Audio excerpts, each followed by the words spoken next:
আসসালামু আলাইকুম। সপ্তম শ্রেণীর প্রিয় শিক্ষার্থীরা কেমন আছো? সবাই আশা করি অনেক ভালো আছো। ষান্মাসিক সামষ্টিক মূল্যায়ন 2024 বিষয় ইসলাম শিক্ষা শ্রেণী সপ্তম শিক্ষার্থীর জন্য নির্দেশনা। তো তোমাদের 4টি কাজ দেওয়া হয়েছে, ঠিক আছে? ইতিমধ্যে আমি আনসারটা তৈরি করেছি, তোমাদেরকে জাস্ট দিয়ে দিব। এই হচ্ছে আনসার, ঠিক আছে? কীভাবে আনসারটা লিখবে, 100% সঠিক উত্তরমালা। তো ভিডিওটি শুরু থেকে শেষ পর্যন্ত দেখো কীভাবে আনসার করতে হবে, ঠিক আছে? তো আমরা শুরুতেই একটু নির্দেশনা দিয়ে দেখে আসি আসলে কী লিখতে হবে তোমাদেরকে।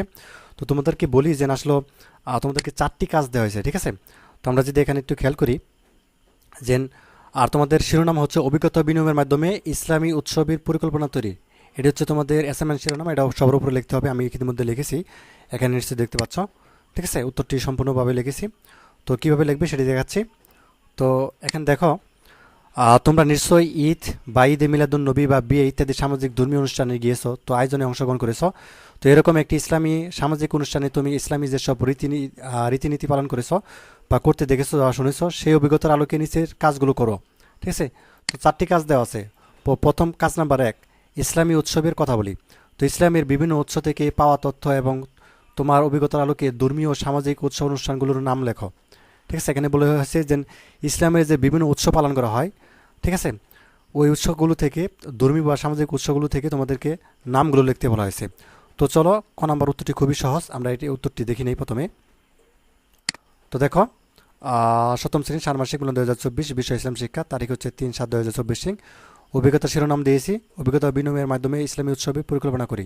আর তোমরা সবাই তোমাদের রুল, নাম, রুল, আইডি রুল, ঠিক আছে, এবং সপ্তম শ্রেণীগুলো সব কিছু লিখে নিবে, তাহলেই সুন্দর হবে। তো দেখো, কাজ 1, ইসলামী উৎসবের কথা বলি। উত্তর, তো বাংলায় প্রচলিত লোকায়িত উৎসবের মধ্যে রয়েছে পয়লা বৈশাখ, পয়লা ফাল্গুন, চৈত্র সংক্রান্ত, নবান্ন, বর্ষা উৎসব ইত্যাদি। আর মুসলিম ধর্মীয় উৎসবের মধ্যে রয়েছে ঈদ উল ফিতর, রমজান, ঈদে মিলাদুন্নবী ও ঈদ উল আজহা, ঠিক আছে? এই কাজ 1 আমাদের উত্তরটি খুবই ছোট, তো উত্তরটি হচ্ছে এতটুকু। তো তারপরে আমরা দেখবো হচ্ছে কাজ 2। তো কাজ 2 আমাদেরকে যেটি বলা আছে, দেখো, অভিজ্ঞতা বিনিময় করি, কাজ 2, ঠিক আছে? তো এখানে যেটি বলা আছে, অভিজ্ঞতা বিনিময় করি। তো তোমার একজন বন্ধুর সঙ্গে আলোচনা করে নিচের ছকের মতন একটি ছক বানিয়ে পূরণ করো। তো এরকম একটি ছক কিন্তু তোমাদেরকে পেন্সিল দিয়ে আঁকতে হবে, ঠিক আছে? এই ছকটি কিন্তু তোমাদেরকে এভাবে পূরণ করতে হবে। তো এখানে তোকে কী দেওয়া আছে বাম পাশে, আমি ইসলামী যে উৎসব অনুষ্ঠানগুলো দেখেছি, ঠিক আছে? অর্থাৎ ইসলামী যে উৎসব অনুষ্ঠানগুলো দেখেছি সেগুলো ডান কলমে লিখবো, এবং আমার বন্ধু ইসলামী যে উৎসব অনুষ্ঠানগুলো দেখেছে সেগুলো এখানে লিখবো, এবং বন্ধুর দেখা উৎসব অনুষ্ঠানগুলোর সঙ্গে আমার দেখা অনুষ্ঠান যেসব ভিন্নতা খুঁজে পেয়েছি সেগুলো এখানে লিখবো। তো চলো, এই ছকটা হচ্ছে আমরা এখন পূরণ করে ফেলি। তো এটি হচ্ছে তোমাদের কাজ, অভিজ্ঞতা বিনিময় করি। উত্তর হচ্ছে এরকম, আমি উত্তরটি ইতিমধ্যে তোমার পূরণ করে দেখিয়েছি। তো এখন উত্তরটি হচ্ছে কি, আমি ইসলামী যে উৎসব অনুষ্ঠানগুলো দেখেছি, যেমন ঈদ উল ফিতর, ঈদ উল আজহা, পয়লা বৈশাখ, ঈদে মিলাদুন্নবী, রমজান, ঠিক আছে, এই উৎসবগুলো দেখেছি। এবং আমার বন্ধু ইসলামী যে উৎসব অনুষ্ঠানগুলো দেখেছে, তো ঈদ উল ফিতর দেখেছে, ঈদ উল আজহা, পয়লা বৈশাখ, পয়লা ফাল্গুন ও বর্ষা উৎসব, এগুলো দেখেছে। তাহলে আমার বন্ধুর সাথে কোনগুলো আমাদের হচ্ছে ভিন্নতা রয়েছে সেগুলো খুঁজে বের করি। তো এই দুটার মধ্যে ভিন্নতার মধ্যে রয়েছে যেমন পহেলা ফাল্গুন মিলেনি আর বর্ষা উৎসব এটা মিলেনি, কাজে আমরা এই দুটো এখানে লিখে দিলাম, ঠিক আছে? তো আমাদের কাজ 2 কিন্তু ইতিমধ্যে পূরণ করা শেষ। তো এবার দেখবো আমরা কাজ 3, ঠিক আছে? তো কাজ 3 আমাদেরকে যেটি বলা আছে, তো খেয়াল করো যে বিধিবিধানের কথা জানাই, ঠিক আছে? তো তুমি ইসলামের বেশ কিছু বিধিবিধান সম্পর্কে জেনেছো, অর্থাৎ ইসলাম শিক্ষার বই যখন পড়েছো ওখানে কিন্তু বেশ কিছু বিধিবিধান সম্পর্কে জেনেছো। তো তোমার দেখা উৎসব অনুষ্ঠানগুলোতে ইসলামের যেসব বিধিবিধানের প্রয়োগ হয়েছে সেগুলো লেখো।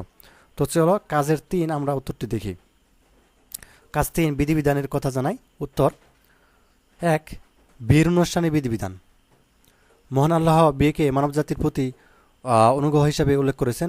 পবিত্র কোরআনে বলেন, আর তার নির্দেশনাবলীর মধ্যে থেকে এটি একটি যে তিনি তোমাদের জন্য তোমাদেরই মধ্যে হতে সৃষ্টি করেছেন, তো তোমাদের সঙ্গিনীকে যাতে তোমরা তাদের নিকট হতে শান্তি লাভ করতে পারো, এবং তোমাদের স্বামী স্ত্রী পরস্পরের মধ্যে ভালোবাসা ও দয়া সৃষ্টি করেছেন। নিশ্চয়ই এতে বহু নিদর্শন রয়েছে সেসব লোকের জন্য যারা চিন্তা ভাবনা করে। সূরা রুম আয়াত 11। তো তারপরে আরেকটি আমরা বিধিবিধান দেখব, সেটি হচ্ছে ঈদ উল ফিতর উদযাপন বিধিবিধান। ঈদের খুশির প্রধান অঙ্গ হলো ঈদের নামাজ। এই নামাজ বিধিবদ্ধ হয়ে হিজরি প্রথম সনেই। এ নামাজ 2 রাকাত সুন্নত মুআক্কাদা। তো মহানবী সাল্লাল্লাহু আলাইহি সাল্লাম তার জীবনে প্রত্যেক ঈদে এ নামাজ আদায় করেছেন, এবং পুরুষ ও মহিলা সকলেই এ নামাজ আদায় করার জন্য ঈদগাহে বের হতে আদেশ করেছেন, ঠিক আছে? তো তারপর দেখো 3, ঈদ উল আজহার বিধিবিধান। ঈদ উল আজহার দিন থেকে শুরু করে পরবর্তী 2 দিন পশু কোরবানির জন্য নির্ধারিত। তো মুসাফির বা ভ্রমণকারীর উপর কোরবানি করা ওয়াজিব নয়। ঈদ উল আজহার নামাজ শেষে কোরবানি করতে হবে। তো ঈদ উল আজহার নামাজের আগে কোরবানি করা সঠিক নয়। বাংলাদেশের মুসলিমরা সাধারণত গরু ও ছাগলের কোরবানি দিয়ে থাকেন। ঠিক আছে, তো এইগুলো আমাদের কাজ 3। তারপরে আমরা দেখব কাজ 4। তো কাজ আমাদেরকে 4 কি বলা আছে আমরা যদি একটু এখানে দেখি। তো সবার শেষে কাজ হচ্ছে 4 আমাদেরকে। তো এখানে খেয়াল করো 4 কাজ কাজ 4 আমাদেরকে বলা হয়েছে যে ইসলামী উৎসব অনুষ্ঠানে পরিকল্পনা তৈরি করি। ঠিক আছে, মনে করো তোমার বিদ্যালয়ে একটি ইসলামী অনুষ্ঠানের আয়োজন করেছো। সেই অনুষ্ঠানের জন্য 4 জন বন্ধু আলোচনা করে একটা পরিকল্পনা তৈরি করে উপস্থাপন করো। ঠিক আছে, তো এখানে বলা হয়েছে যে মনে করো তোমার বিদ্যালয়ে ইসলামী অনুষ্ঠান তো বোঝো, যেমন ওয়াজ মাহফিল আছে বা ইসলামী সাংস্কৃতিক অনুষ্ঠান আছে। ঠিক আছে, তো এরকম অনুষ্ঠানে হচ্ছে 4 বন্ধু মিলে তোমরা আয়োজন করেছো এবং একটা পরিকল্পনা তৈরি উপস্থাপন করো। এরকম একটা পরিকল্পনা তৈরি করে একটা উপস্থাপন করো। তো পরিকল্পনায় থাকবে কি কি?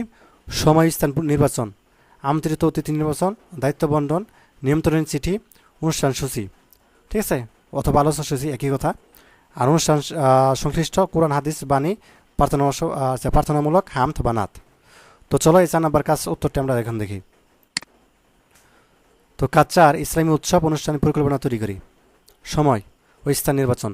সময় বাদাচর, স্থান ক আলিয়া মাদ্রাসা। আমরা একটা নাম দিলাম, তো তুমি তোমার স্কুলের নামটা দিতে পারো। আমন্ত্রিত অতিথি নির্বাচন, স্থানীয় ইউনিয়ন চেয়ারম্যান, এলাকার মাতাব্বর, এলাকার ব্যবসায়ী ইত্যাদি। দায়িত্ব বন্টন। প্রথম বন্ধু, আমি এখানে প্রথম বন্ধু দিয়েছি, তুমি তোমার বন্ধুদের নাম লিখবা। ঠিক আছে, তো দায়িত্ব বন্টন। প্রথম বন্ধু সামিয়ানা ব্যবস্থা, দ্বিতীয় বন্ধু অতিথি আপ্যায়ন, তৃতীয় বন্ধু দাওয়াত পৌঁছানো, চতুর্থ বন্ধু অনুষ্ঠান পরিচালনা। ঠিক আছে, তো তারপর দেখো নিমন্ত্রণের চিঠি।